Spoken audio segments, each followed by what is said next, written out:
Yo les bros, bienvenue sur Spatule Bro, on se retrouve une fois de plus pour une nouvelle trailer réaction issue de la D23 qui, je le rappelle, est un événement promotionnel des prochaines sorties Disney, Marvel et Star Wars. Et aujourd'hui on est sur du Star Wars, une fois de plus, avec un nouveau trailer, de la nouvelle bande-annonce plutôt, de la série Andor que j'attends beaucoup parce que la première bande-annonce était vraiment impressionnante et proposait un point de vue sur l'univers Star Wars jusque-là seulement effleuré dans Rogue One qui était plutôt cool. Donc on va regarder ça en espérant que ce petit trailer d'une minute 30 nous indique des nouvelles choses.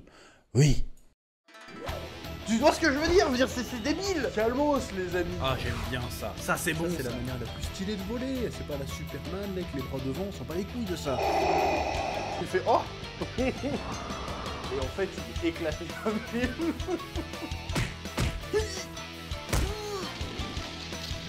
Je sais pas ce qui m'a pris là. Là j'ai craqué. C'est parti, let's go.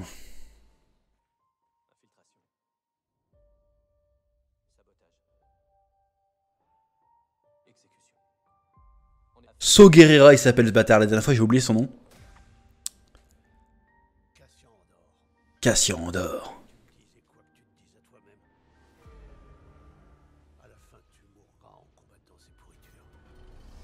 Pas tout à fait, mais oui.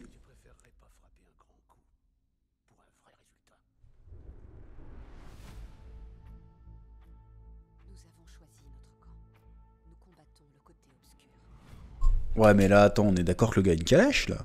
J'avais déjà fait la remarque avant, mais... On est sur Star Wars ou on est en Bosnie, là? C'est quoi cette histoire, là?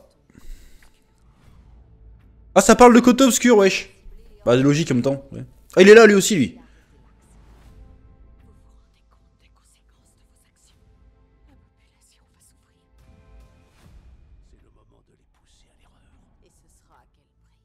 Bah, ils vont tuer des gens, hein, c'est logique.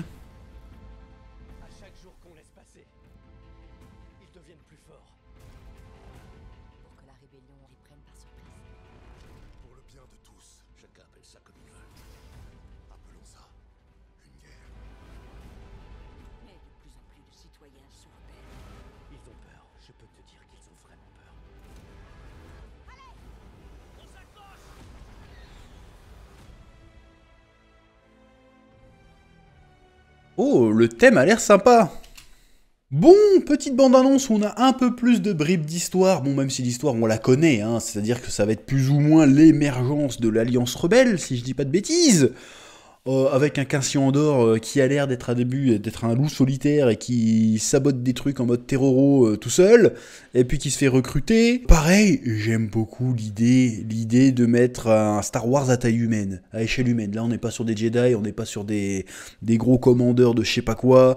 Là, on est sur l'homme de la rue qui se rebelle face à l'oppression.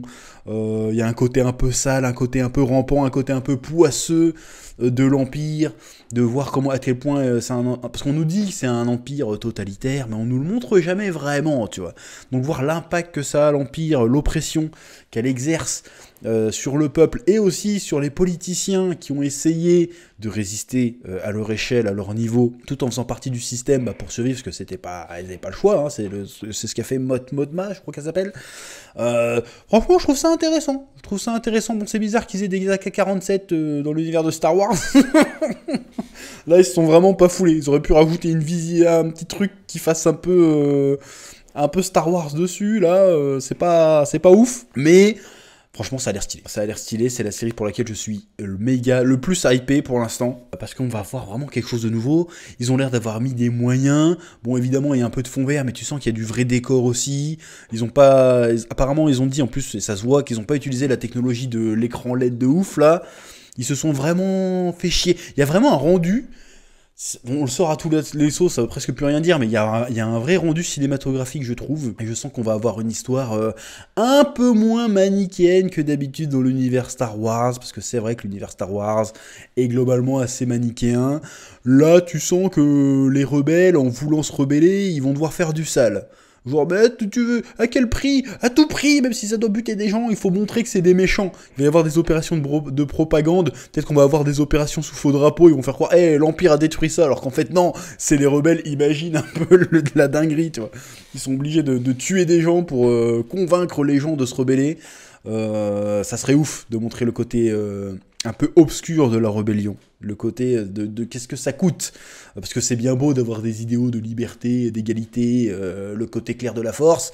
Mais derrière, il y a des gens qui doivent bouffer, il y a des gens qui souffrent, il y a des gens qui ont la haine. Donc ça peut être super intéressant d'explorer cet aspect-là de l'univers Star Wars sans s'emmerder avec le fanservice. Parce que ça a été dit, il n'y aura pas de fanservice dans la série. Et j'ai envie de dire... Tant mieux. Franchement, ça m'excite. Je suis un peu excité. Je suis un peu hypé par rapport à cette série Andor qui arrive, je sais plus quand, mais très bientôt. Hein. Je crois que c'est une question de semaine avant que ça arrive. Donc évidemment, je crois que c'est le 20 septembre si je dis pas de bêtises. Donc ouais, c'est vraiment une question de semaine. Évidemment, on en parlera chaque semaine sur Spatulbro. Hein, en espérant que cette fois, qu'il n'y aura pas la malédiction des 3 épisodes. J'espère que j'arriverai pas au 3e épisode en disant en fait c'est pas ouf. J'espère que j'aurai la banane tout le long du truc, parce que franchement cette série, j'ai beaucoup d'espoir sur cette série et beaucoup d'attentes. Voilà, c'est à peu près tout ce que j'ai à dire pour aujourd'hui. Pas grand chose à rajouter par rapport à la dernière fois, mais bon, hein, le trailer est sorti, on va me demander mon avis, je le donne. Donc très cool, pour une fois je suis hypé, ça a l'air trop bien. Et rendez-vous très bientôt pour les reviews de Andor. Que la passion te guide, à bientôt.